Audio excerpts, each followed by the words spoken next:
Agora na sua programação, mais uma edição do Mãe Antenada, o programa semanal que destaca os principais assuntos do mundo feminino. Entrevistas, enquetes, dúvidas e a sua participação. Está entrando no ar o programa Mãe Antenada.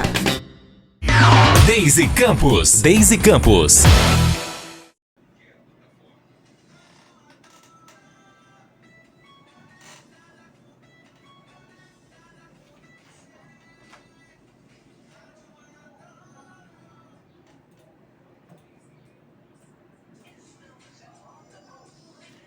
Horas e 26 minutos, 17 horas e 26 minutos, estamos de volta aqui com o nosso programa Mãe Antenada e já aqui vamos linkando com o Papeando.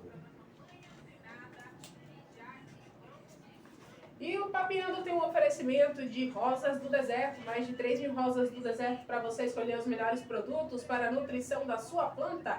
Que Forte Substrato, Kit Que Forte, mais saúde, força e beleza. Os produtos Que Forte você encontra também nos melhores hortos da cidade. Acesse @Luciano Ponte do Deserto. Planta não gosta de terra, a planta gosta de substrato. E na David Celulares você encontra os melhores aparelhos das marcas iPhone e Xiaomi. E ainda todos os tipos de acessórios para o seu aparelho. Mais de 10.000 clientes espalhados pelo Brasil. David Celulares tem 2 lojas para melhor lhe atender em São Gonçalo dos Campos, no Garden Plaza Center e em Feira de Santana, na Avenida Getúlio Vargas, em frente à Praça de Alimentação. Acesse @David Celulares e conheça essa potência. Vem aí a cavalgada David Celulares aí para você aproveitar. E aqui já estamos recebendo o osteopata, né? Fisioterapeuta, Dr. Marcelo Fonseca. No final dos anos 90, no final dos anos 80 e início dos anos 90, iniciaram as primeiras formações completas em osteopatia no Brasil, né? Como ocorreu também em todo o mundo. A osteopatia logo alcançou grandes reconhecimentos por parte de profissionais e pacientes também. Mas do que se trata essa técnica? Para falar sobre esse assunto, estamos aqui recebendo o Marcelo Fonseca, ele que é fisioterapeuta e osteopata. Boa tarde, doutor Marcelo. Boa tarde, é um prazer estar aqui. Inicialmente eu vou perguntar o seguinte, o que é osteopatia? Vamos lá. A osteopatia a gente pode definir ela de várias maneiras, tá? Como é que eu gosto de definir ela para a gente entender melhor a fundo o que é a osteopatia? A gente define a osteopatia como uma técnica, como um manuseio, como uma formação de raciocínio clínico para a gente atingir o resultado com o paciente. Mas como? A osteopatia ela é definida em 4 leis, tá? Primeira lei, a estrutura governa a função. O que eu quero dizer com isso? Que a estrutura, a nossa parte óssea, articular, a gente tem junto com ela toda a parte do sistema músculo-esquelético. E se algo dessa estrutura sai do seu alinhamento, consequentemente, algo músculo-esquelético também sai do seu funcionamento. E ali começa a aparecer sintomatologias. Quais? Limitação de movimento, dor articular, compressão neural e por aí vai. Segunda lei, a unidade do corpo. Todo osteopata, a gente não subdivide o corpo humano. A gente olha o corpo humano como um só. A gente avalia o paciente, trata o paciente dos pés à cabeça, independente se ele tem uma dor no pé ou uma enxaqueca, uma dor de barriga. Não, a gente não subdivide. Não, sou osteopata para tratar somente de ombro. Não existe isso. O osteopata trata tudo, dentro, lógico, das suas repercussões clínicas e avaliação. Terceira lei, a lei da artéria. Se a gente não tem um fluxo sanguíneo e uma nutrição adequada para aquela região, a gente não consegue um equilíbrio e o reparo tecidual sobre aquilo. E a quarta lei, a lei da autocura, que o nosso corpo, junto com o sistema nervoso central, tem a capacidade, sim, de gerar uma autocura e restabelecer o equilíbrio. Mas para isso, todas essas 4 leis precisam estar em equilíbrio e harmonia, que a gente chama de homeostasia. Certo? Muito interessante, muito interessante. Agora sim, como é que funciona o tratamento com a osteopatia? Vamos lá, vamos dar um caso aqui para ser mais visível. Tá?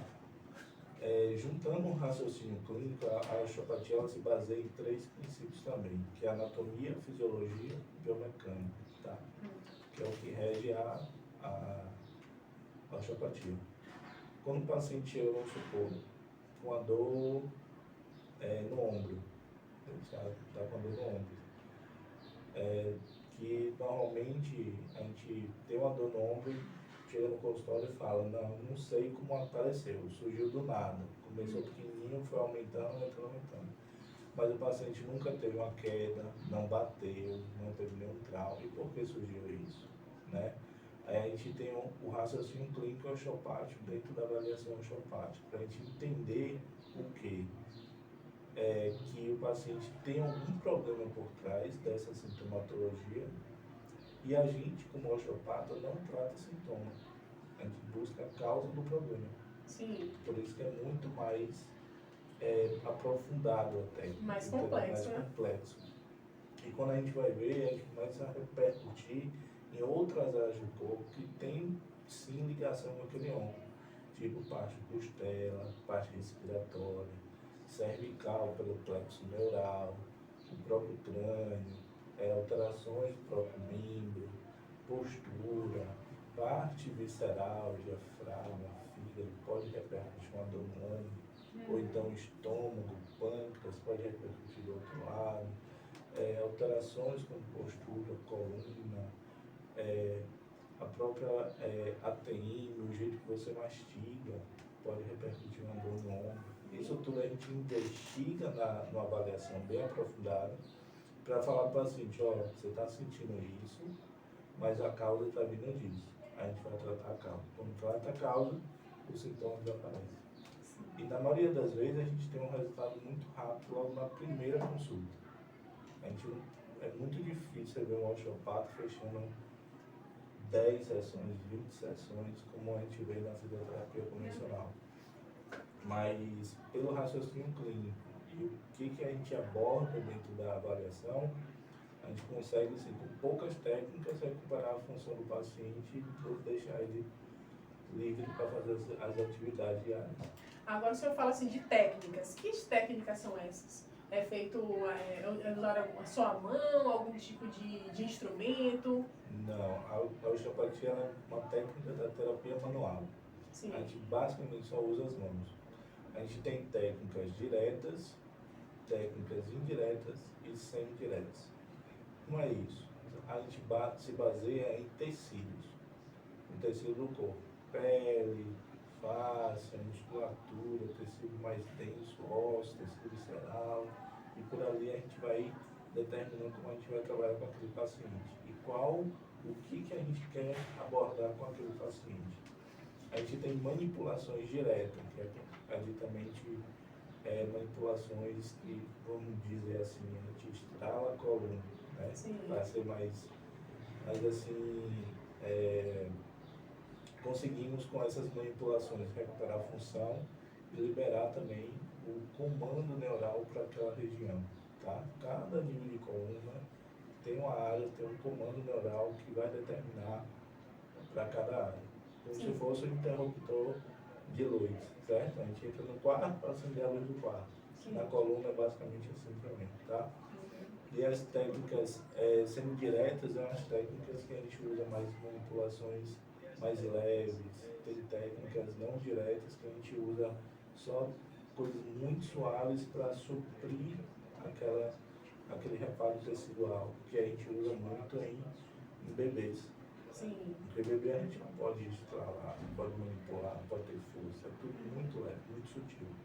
Já com adulto não, a gente pode, depende da pessoa também, do grau de dor, de toda aquela complexidade que se encontra ali, a gente determina qual força vai implementar naquela técnica, qual técnica a gente vai usar, por que vai usar aquela técnica, como vai usar aquela, será que essa técnica vai surgir efeito ou não? Para dentro de uma gama de técnicas a gente ir escolhendo como a gente vai fazer com aquele paciente. O senhor falou em instalar, né? O pessoal fala muito quiropraxia. Sim. A quiropraxia é uma técnica que faz parte da osteopatia ou não tem nada a ver, é alguma coisa separada? Ó, vamos lá. A gente aí, para falar sobre um e outro, a gente precisa voltar lá na história da osteopatia. Sim.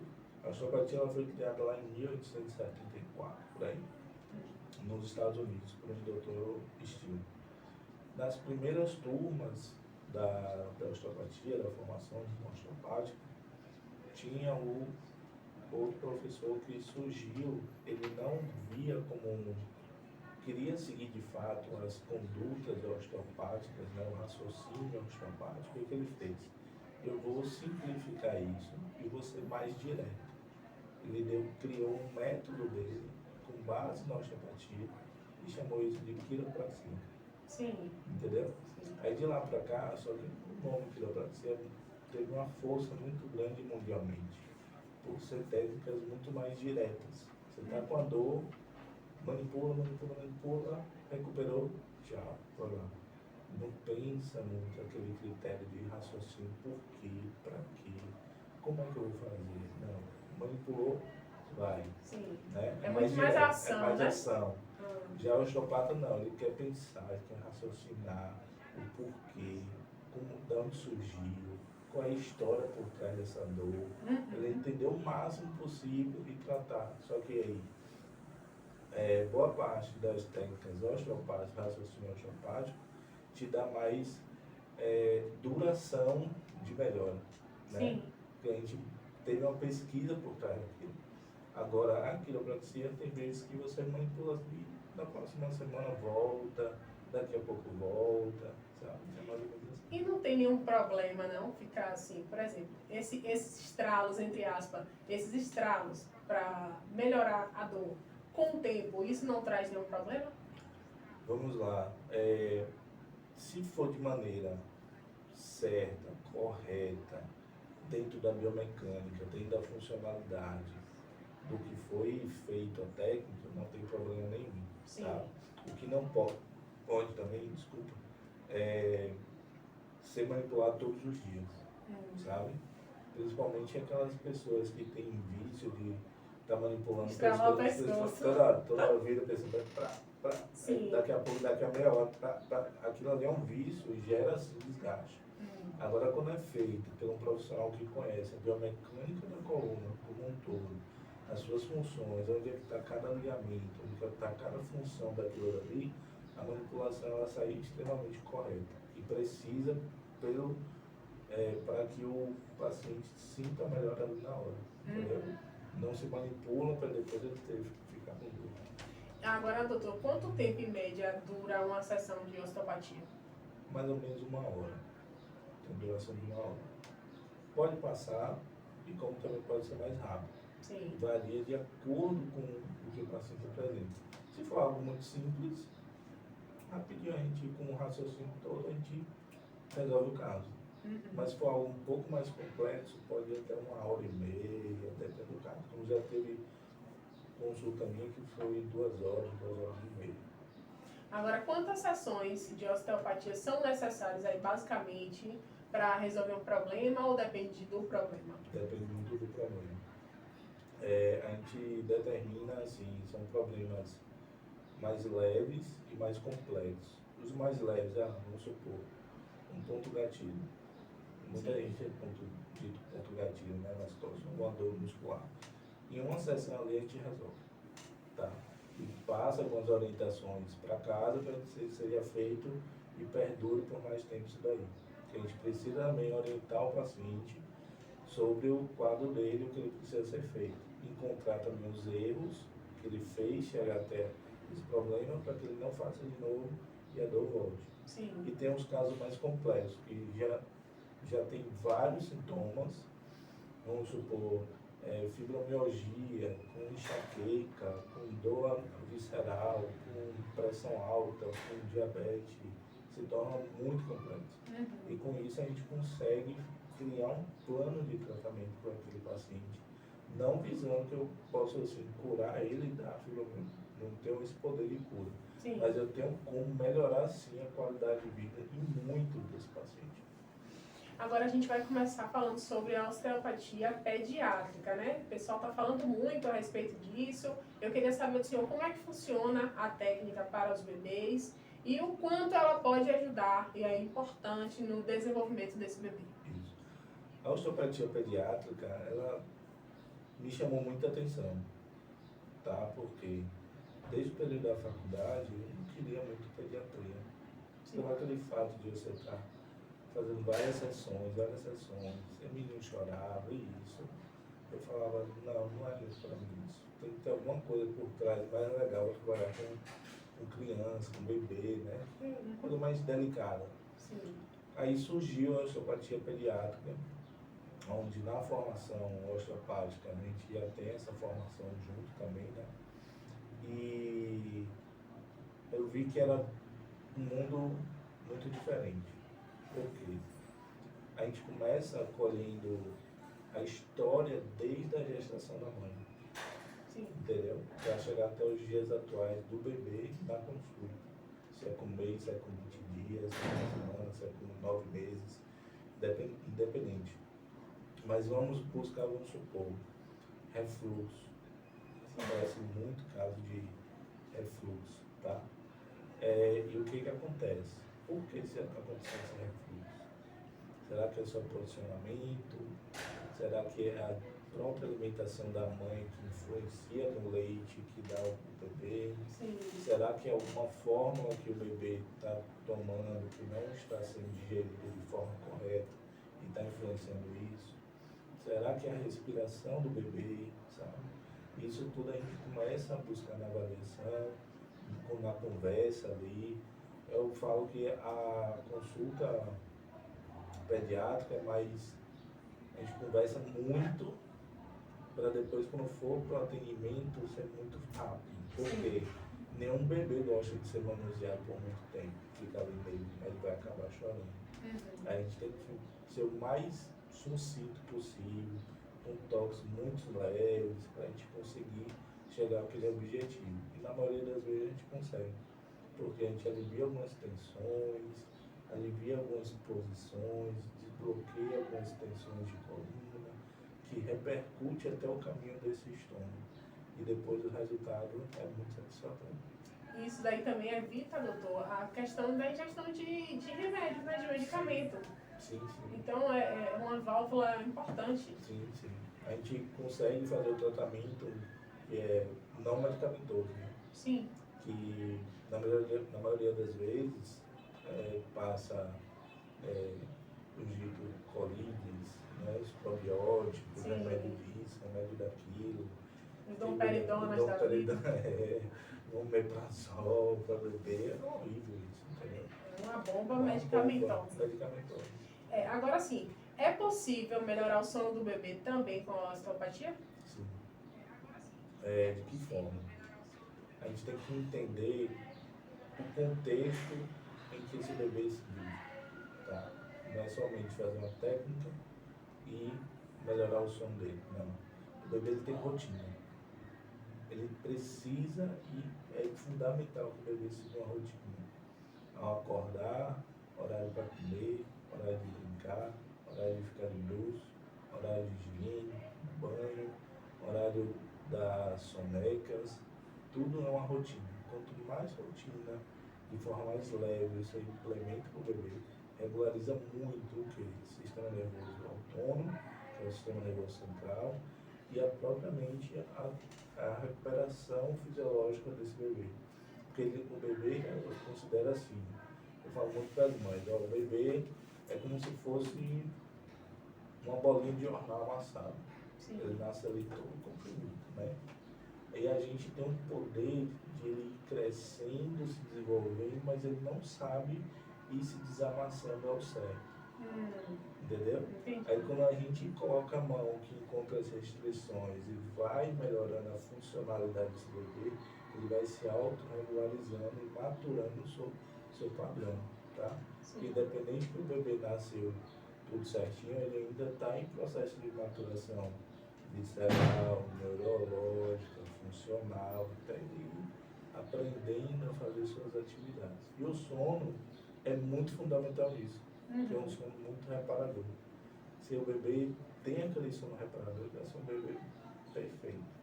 Não vai ter muita cólica, não vai ter muito gases, não vai ser agitado, não vai chorar muito, vai ficar bem certinho. Agora, quando foge do padrão, aí ele já começa a se estressar, começa a dar seus sinais de que está alguma coisa errada. Aí tem que ver desde o ambiente, como é que está a casa, se tem muita zoada, como é que está o quarto, muita luz, que hora que bota ele para dormir, se é no barulho, se é aonde, como é que é, né? Isso tudo influencia. É aquela questão que as vós falam, criar gente não é fácil. Não é fácil. Criar gente não é fácil. Olha só, a gente vai para o intervalo comercial, 17 horas e 46 minutos, vamos ao intervalo e na volta a gente vai continuar aqui com o nosso bate-papo, tem algumas perguntas aqui dos ouvintes, para a gente tirar com o doutor Marcelo Fonseca, que o bate-papo tá massa, tô aprendendo muita coisa aqui sobre osteopatia. Eu vou ali e volto já.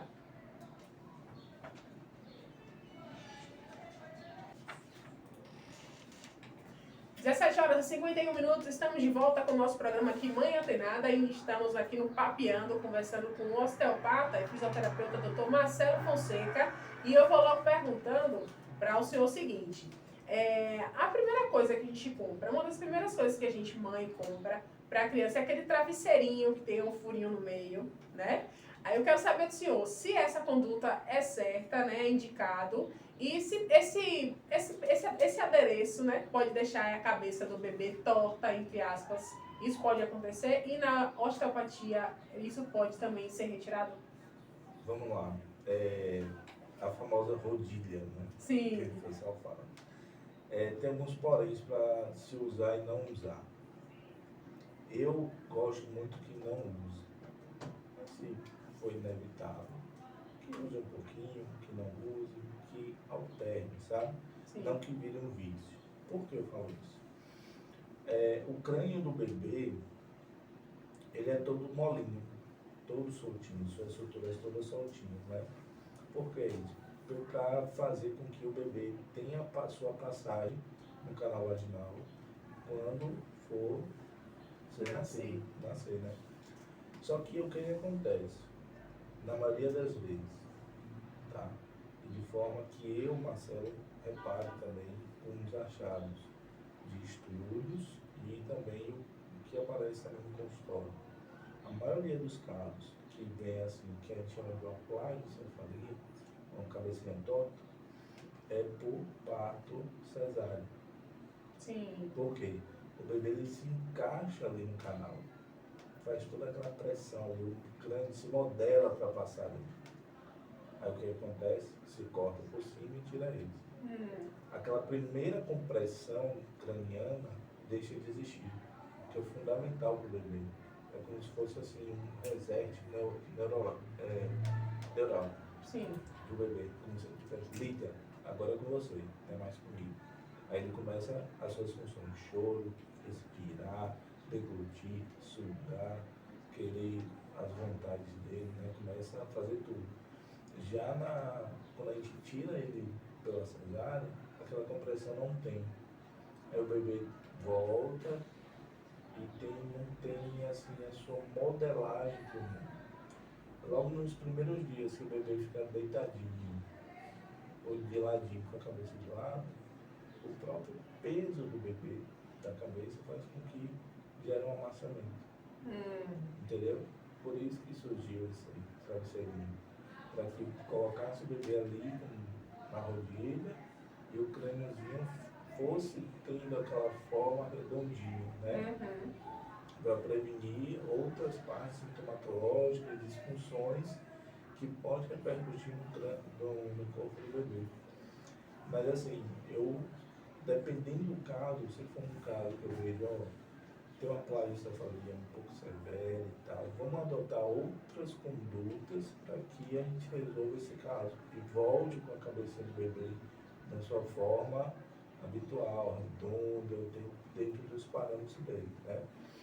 Mas, e se tiver tudo tranquilinho, e for alguma plagiocefaleia muito leve, coloca, vai ajudar.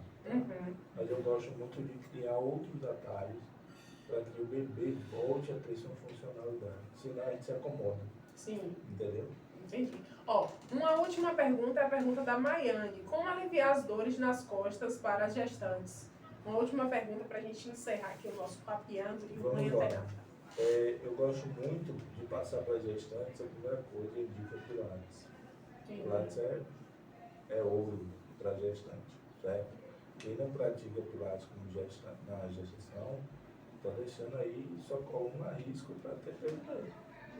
Entendeu? Sobrecarga. E uma sobrecarga biomecânica, funcional, aumento ali da barriga, parte visceral pesa, o bebê pesa, e acaba fracionando o final da lombar. E é dor mesmo, por estresse, maioritariamente por estresse ligamentar no final da lombar. Eu sugiro Pilates, uma bolsa de gelo, fazer mobilidade, fazer caminhada ajuda muito, alguma prática de exercício. Se não, vai no osteopata, faz uma avaliação, porque a gente consegue determinar se essa dor é propriamente dita da coluna em si, ou se é as tensões que o aumento da barriga causa que gera essa dor na lombar. Sim. E com técnicas osteopáticas também a gente consegue ir mobilizando ali a barriga, melhorando a função ali e acaba repercutindo na coluna com uma alívio. Ok, 17 horas e 56 minutos, vamos aqui encerrando o nosso Papeando e encerrando também o nosso programa Mãe Antenada. Muito bom estar aqui com vocês mais uma vez, agradecer ao senhor doutor pela presença. Muito obrigado. Qualquer coisa estou à disposição. Prontinho. Comece onde está, use o que tem, faça o que você pode, não tem desculpa. Estamos encerrando o nosso Mãe Antenada de hoje. Na próxima semana tem mais. Uma boa tarde para você e uma ótima noite já, né? Mãe Antenada fica por aqui e volta na semana que vem.